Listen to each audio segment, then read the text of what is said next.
Team Rivalry Reaction.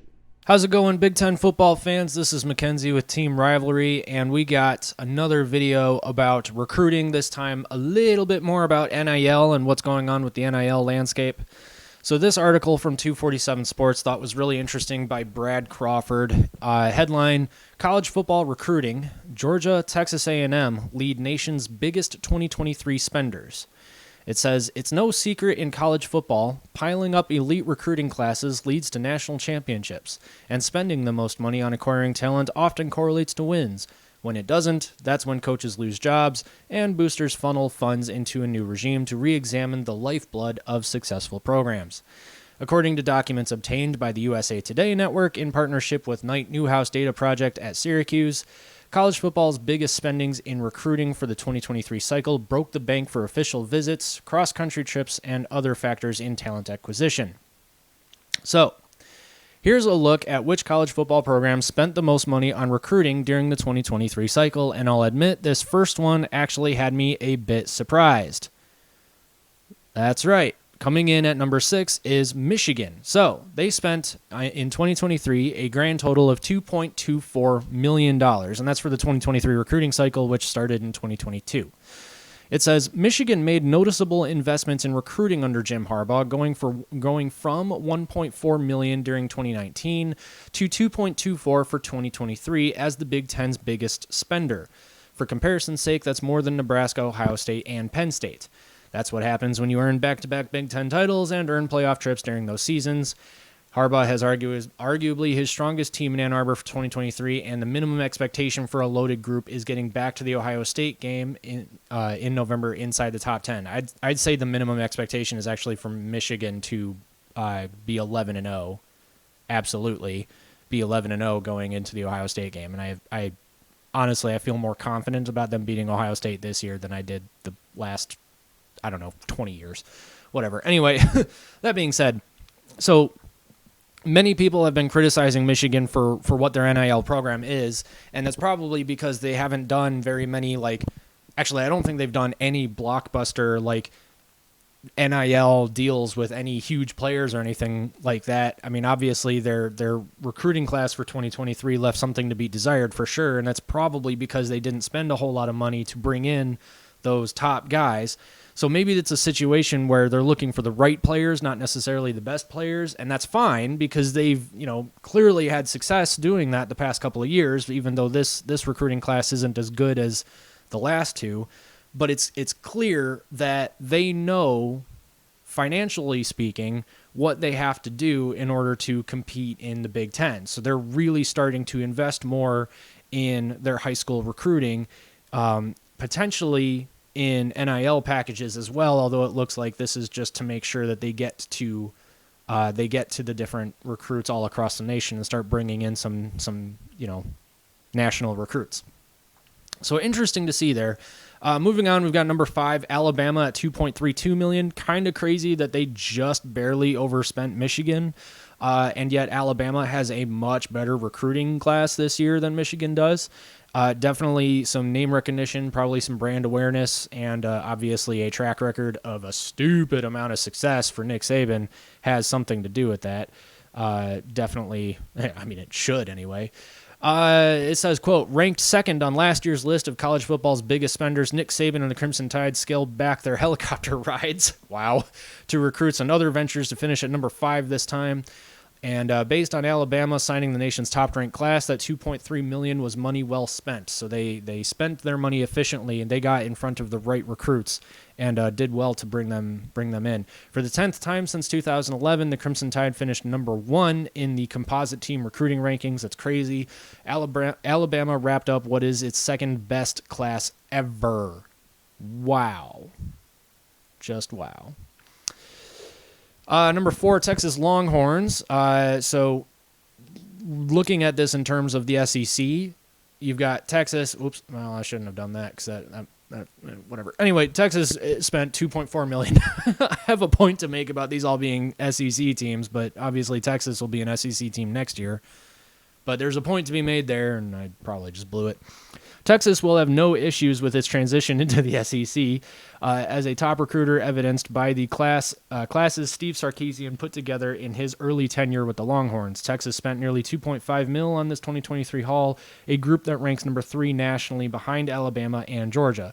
The Longhorns signed 4 5-stars, including number 1 overall player Arch Manning. They invested a lot into visiting the gems of this cycle, along with a plethora of 4-star signees. Many of those guys will have an immediate impact in Austin. And yeah, that's absolutely true. They have a really good class coming in. So interesting to see that Texas and Alabama have spent, just a little bit more than Michigan, and yet Michigan's class is ranked number 19, and Texas and Alabama are up near the top. A little bit more on. Texas reportedly spent $280,000 on Manning. Whew. An astronomical amount that is the cost of doing business, according to 247 Sports national analyst Cooper Petagna? Sorry, Cooper. Who previously worked in the recruiting agency. He says, quote, I think it's worth every penny. They're paying, $250,000 for how much Arch Manning could potentially make the University of Texas over the next not only 4, 5, 6 years. But let's talk decades, assuming he plays to the level we think he can play football as a quarterback. So they're probably thinking in terms of the amount of money that Arch Manning could bring in the University of Texas as a professional football player as well. I don't think this is good business. I would disagree. That being said, I'd probably be a bit more financially conservative because we haven't seen Arch Manning do anything.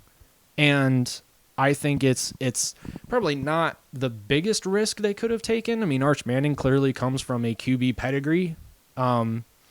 But he still hasn't proved anything on the field yet.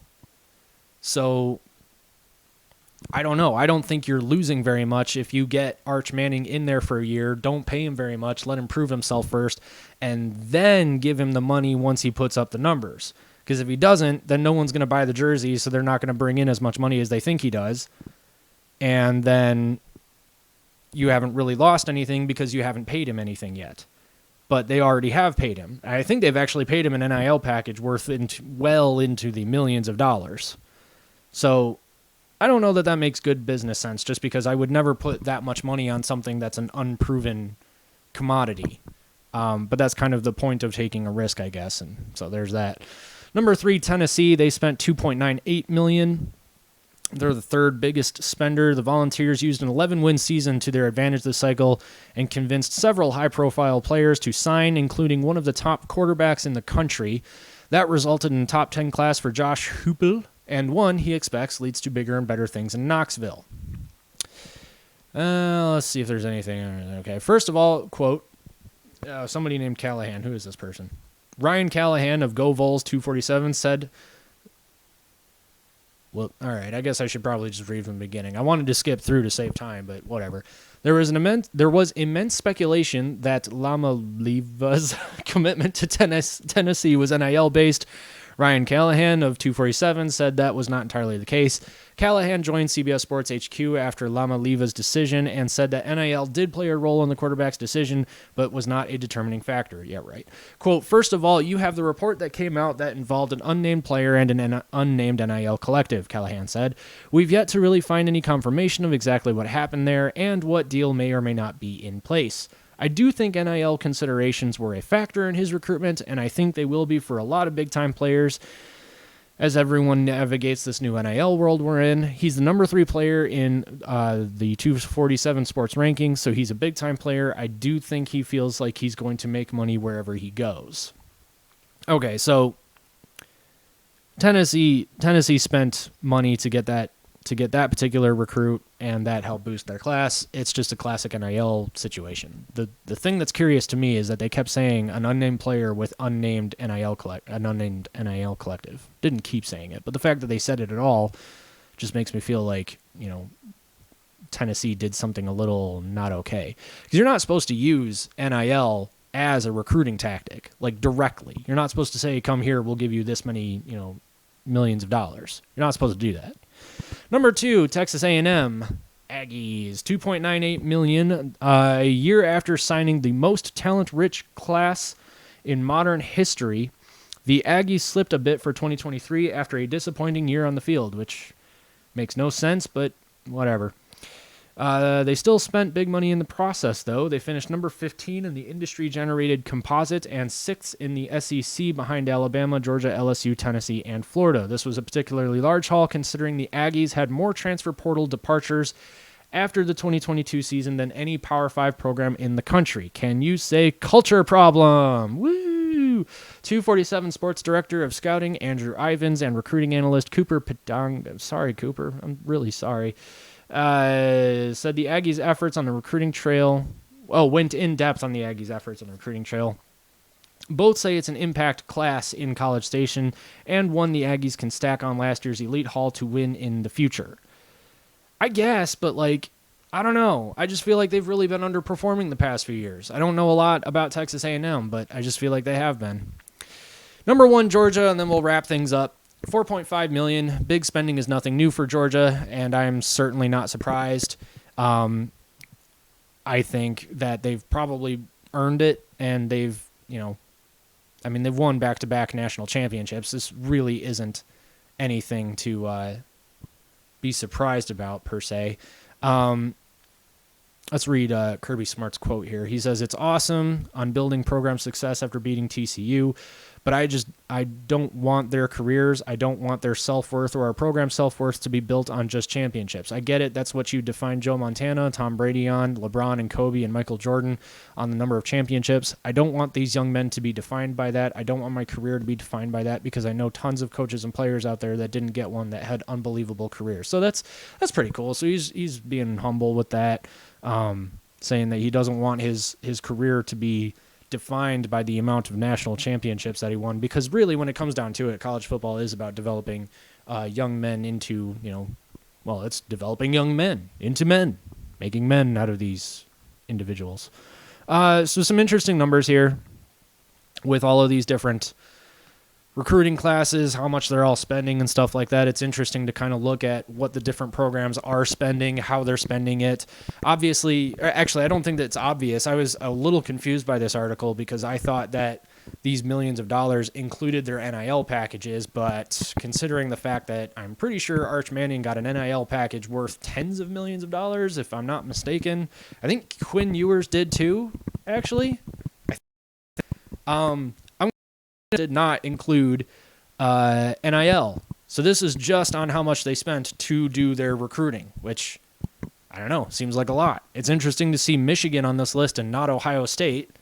So from a Big Ten perspective, that kind of fills me with confidence about where Michigan's going to be going in the next few years. But when it comes down to it, I don't really think that any team in the country has the kind of level, talent, money, notoriety that the SEC does right now, especially Georgia and Alabama. I think that they're on a whole different level, both on the field and, as it seems, off the field.